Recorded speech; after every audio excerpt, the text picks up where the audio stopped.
Hello friends, സാന്ത്വനത്തിലേക്ക് എല്ലാവർക്കും സ്വാഗതം. അങ്ങനെ എനിക്കൊരു പ്രശ്നമില്ലെന്ന് മിത്രയുടെ ആര്യം പറയാട്ടോ.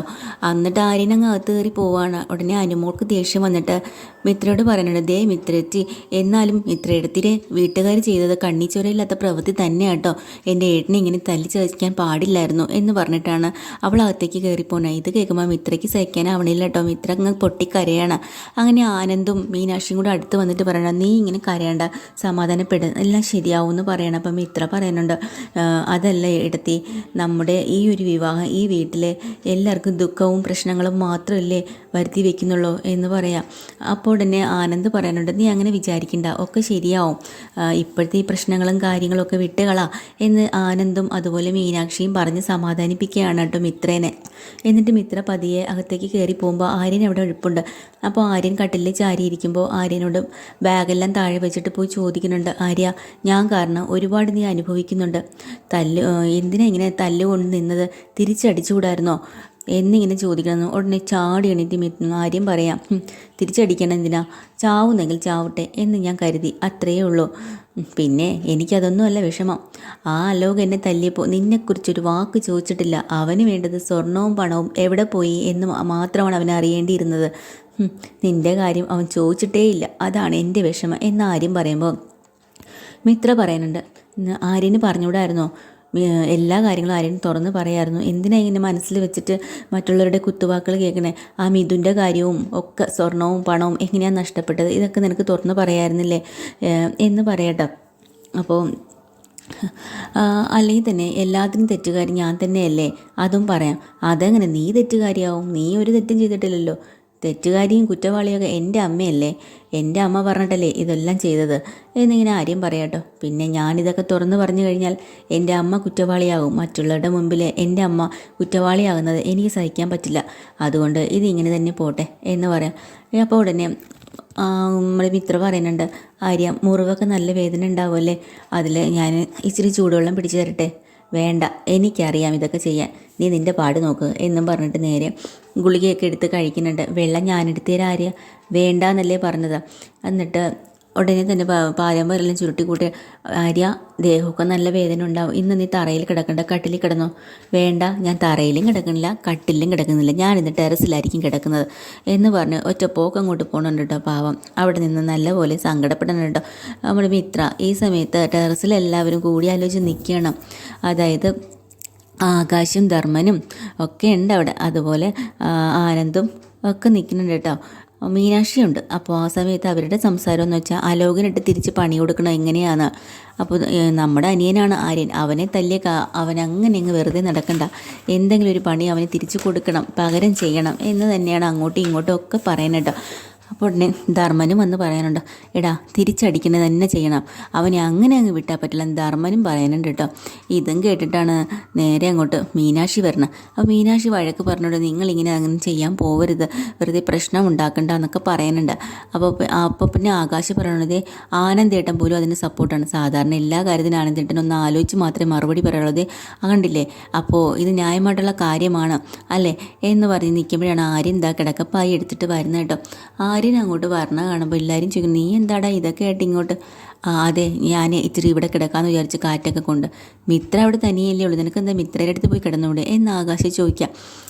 മിത്ര സമ്മതിച്ചിട്ടേനാ ഞാൻ ഇങ്ങോട്ട് വന്നത്, മിത്ര തന്നെയാണ് പറഞ്ഞത് പോയി കിടന്നോളാൻ. അത് ശരി, കണ്ട് പഠിക്കടി മീനാക്ഷി, ഇന്നലെ കല്യാണം കഴിഞ്ഞാൽ മിത്ര പോലും പറയാനുണ്ട് അവനോട് ഒറ്റയ്ക്ക് ചെന്ന് ടെറസിൽ കിടന്നോളാൻ. നീ എന്നെ വിടുന്നില്ലല്ലോ ഇവിടെ കിടക്കാനായിട്ട്, ഇന്നൊരു ദിവസം പ്ലീസ് മീനാക്ഷി, ഇവരെല്ലാവരും ഉണ്ട്, ഇവരുടെ കൂടെ ഞാൻ ഇന്ന് ഉറങ്ങിക്കോട്ടെ എന്ന് ചോദിക്കട്ടോ. അപ്പം അവസാനം മീനാക്ഷി ശരി, ഇന്നൊരു ദിവസം എല്ലാവരും കൂടി ഇവിടെ കിടന്നു. പക്ഷേ ആര്യ, ഒരു കാര്യമുണ്ട്, ഇവരെല്ലാവരും കൂടെ ആ സ്വർണത്തിൻ്റെ കാര്യത്തിൽ ഒരു തീരുമാനം എടുക്കണമെന്നും എന്തെങ്കിലും അവന് അലോകനെ തിരിച്ച് അടിക്കണമെന്നൊക്കെയാണ് പറഞ്ഞോട് ചർച്ച ചെയ്യുന്നത്. നീ അതിനെന്താ തീരുമാനം എടുത്തിരിക്കണേ, അതിനൊരു തീരുമാനം എടുക്കണമല്ലോ എന്ന് പറയുമ്പോൾ ആര്യം പറയും, സ്വർണത്തിൻ്റെയും പണത്തിൻ്റെയും തീരുമാനം എടുക്കണം, പക്ഷേ ഇപ്പം നിങ്ങളാരും അതിന് വേണ്ടിയിട്ട് അവനെ തല്ലാനോ പിടിക്കാനോ ഒന്നിനും പോകരുത്. എൻ്റെ ഈ മുറിവ് അത് ഉണങ്ങുന്നവരെല്ലാവരും ഒന്ന് അടങ്ങിയിരിക്കുക, അത് കഴിഞ്ഞിട്ടൊരു തീരുമാനം ഞാൻ പറയാം എന്ന് പറയുമ്പോൾ മീനാക്ഷി പറയാനുണ്ട്, കണ്ടല്ലോ, ആര്യൻ്റെ തീരുമാനം ആര്യനെ അറിയിച്ചു, ഇനി ആരും ചാടി പുറപ്പെടരുത് എന്നും പറഞ്ഞിട്ടാണ് മീനാക്ഷി അവിടെ നിന്ന് പോകണം കേട്ടോ. അങ്ങനെ താഴെ വരും. കുറേ കഴിയുമ്പോഴത്തേനും എല്ലാവരും കിടന്ന് ഉറങ്ങാണ്. അപ്പോൾ ഇവിടെ മിത്രയ്ക്ക് നല്ല പ്രയാസമാണ്, ഒറ്റയ്ക്കിരിക്കുമല്ലേ. ഉടനെ ഈ ഒരു സ്വർണത്തിൻ്റെ കാര്യത്തിൽ എങ്ങനെയെങ്കിലും ഒരു തീരുമാനം എടുത്തേ പറ്റുള്ളൂ എന്നും പറഞ്ഞ് നേരെ അലമാര തുറക്കട്ടെ. അലമാര തുറന്ന് അച്ചമ്മ കൊടുത്ത ആ കൃഷ്ണ വിഗ്രഹം അതെടുത്ത് എന്തായാലും കയ്യിലെടുത്തിട്ട് പറയുന്നുണ്ട്, ഈശ്വര നീ കാരണമാണ് ഞാൻ ഗുരുവായൂർ വരെ എത്തിയതും ഇങ്ങനെയുള്ള കാര്യങ്ങളും ഒക്കെ നടന്നത്. ഇതെല്ലാം നല്ലതിനാണെന്നാണല്ലോ ഞാൻ വിചാരിച്ചത്. പക്ഷേ ഒന്നും നല്ലതിനല്ല എന്നുള്ളത് എനിക്കറിയാം. ഇപ്പോഴേ ആര്യനും എന്നെ വേണ്ട, ഒക്കെ ഈ പരീക്ഷണങ്ങളൊന്നും താങ്ങാൻ എനിക്ക് വയ്യ ഭഗവാനെ, എന്തെങ്കിലും ഒരു വഴി എനിക്ക് കാണിച്ചു തരണമെന്ന് പറഞ്ഞ് സങ്കടപ്പെട്ട കേട്ടോ. അപ്പോൾ മീനാക്ഷി അങ്ങോട്ട് വന്നിട്ട് മിത്രയെ ഒത്തിരി സമാധാനപ്പെടുത്തുന്നുണ്ട്. അപ്പോൾ മിത്ര പറയുന്നുണ്ട്, ചേച്ചി ഇത് ഇങ്ങനെ പോയാൽ പറ്റില്ല, ഈ സ്വർണത്തിൻ്റെ കാര്യത്തിലൊരു തീരുമാനം എടുത്തേ പറ്റത്തുള്ളൂ. അപ്പോൾ നീ സമാധാനപ്പെടുക, ആര്യനെ കൊണ്ട് നമുക്ക് എങ്ങനെയെങ്കിലും പോലീസിലൊരു പരാതി കൊടുപ്പിക്കാം. ഇല്ല ചേച്ചി അതൊന്നും നടക്കില്ല, ആര്യൻ ഒരിക്കലും ഒരു കാലത്ത് ഇതൊന്നും ആരോടും തുറന്നു പറയില്ല. അപ്പോൾ മീനാക്ഷി പറയുന്നുണ്ട്, ആര്യൻ അങ്ങനെ മോളെ, അവൻ ആരെയും ഒറ്റ കൊടുക്കില്ല, എല്ലാം സ്വയം ഏറ്റെടുക്കും, അത് അവൻ്റെ ഒരു രീതിയാണ്. എന്നാൽ ഞാനൊരു വഴി നോക്കാൻ പോവാ ചേച്ചി. നീ എന്ത് വഴിയാ? നോക്കിക്കോ, ഞാനതിന് വേണ്ടി ഒരു വഴി നോക്കുന്നുണ്ട്. ശരി എന്നും പറഞ്ഞ് അവൾ അങ്ങനെ പോവാട്ടോ. രാത്രിയാകുമ്പം ബാലനാണെങ്കിൽ ഭയങ്കര സങ്കടം, ഉറക്കം വരുന്നില്ല, തിരിഞ്ഞും പിരിഞ്ഞൊക്കെ കിടക്കുക. ആര്യൻ്റെ അവസ്ഥ വലിച്ച് പതിയെ ഗോമതി അറിയാണ്ട് ടെറസിലേക്ക് കയറി വരികയാണ്. എന്നിട്ട് നമ്മുടെ ആകാശിനെ കയ്യിലെടുത്ത് വെച്ച് തടവി ആ നെറ്റി തടവും ഷീറ്റെടുത്ത് മൂടി കൊടുക്കുകയും ഒക്കെ ചെയ്യുന്നുണ്ട്. നെറ്റിയിലൊരു ഉമ്മയൊക്കെ കൊടുക്കുന്നുണ്ട്. എന്നിട്ട് ഇതെല്ലാം ഗോമതി പുറകെ വന്നെന്ന് കാണുകയാണ്. എന്നിട്ട് മിണ്ടാതെ പോകണമുണ്ട് കേട്ടോ. അങ്ങനെ അതെല്ലാം കഴിഞ്ഞ് ബാലൻ തിരിച്ച് പോകുമ്പോഴത്തേക്കിനും ആര്യൻ ചാടി എണീക്കുകയാണ് കേട്ടോ. ആര്യന് മനസ്സിലായി അച്ഛൻ വന്നിട്ട് പോയി എന്നുള്ളത്. അങ്ങനെ ആര്യൻ അത് കണ്ട് സങ്കടത്തോടെ തന്നെയാണ് അവിടെ നിൽക്കുന്നത് കേട്ടോ.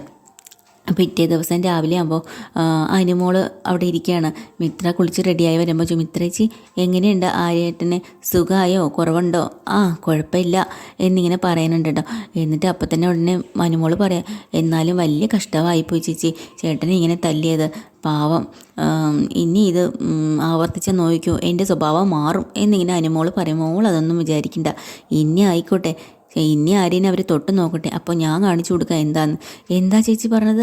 ആര്യേട്ടനെ തൊട്ടാൽ ചേച്ചി തിരിച്ച് വഴക്കുണ്ടാക്കാൻ ചെല്ലുമെന്നാണോ പറഞ്ഞത്? പകരം ചോദിക്കുമെന്നാണോ പറഞ്ഞത്? നോക്കിക്കോ മോളെ, ഇനി ചെയ്തോ, അവർ തൊട്ട് നോക്കട്ടെ, അപ്പോഴറിയാം എൻ്റെ സ്വഭാവം.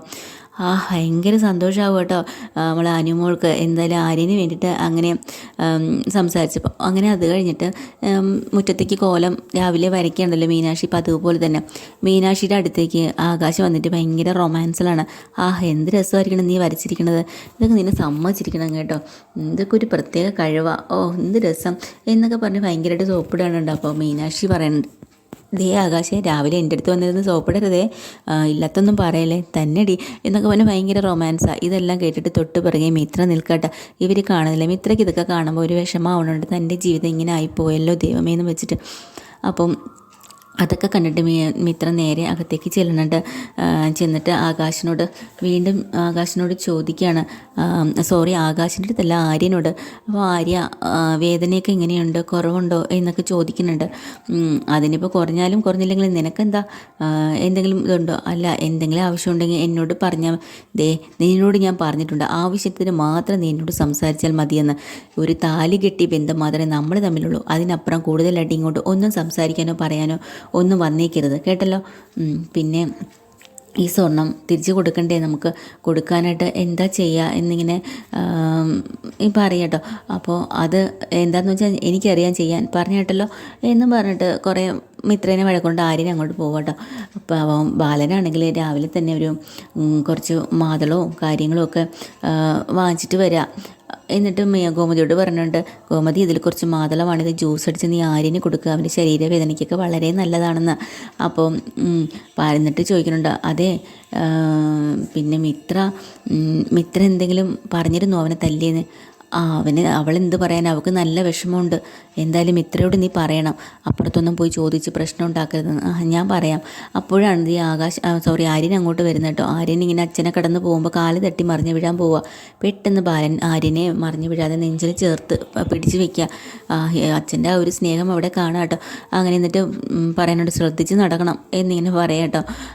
പിന്നെ ഈ സമയത്ത് പറയാൻ പാടില്ലാത്തതാണ്, എന്നാലും ഞാൻ നിങ്ങളോട് ചോദിക്കുകയാണ് എന്ന് ബാലൻ പറഞ്ഞിട്ട് വീണ്ടും സ്വർണ്ണത്തിൻ്റെ കാര്യം എടുത്തിടുക കേട്ടോ.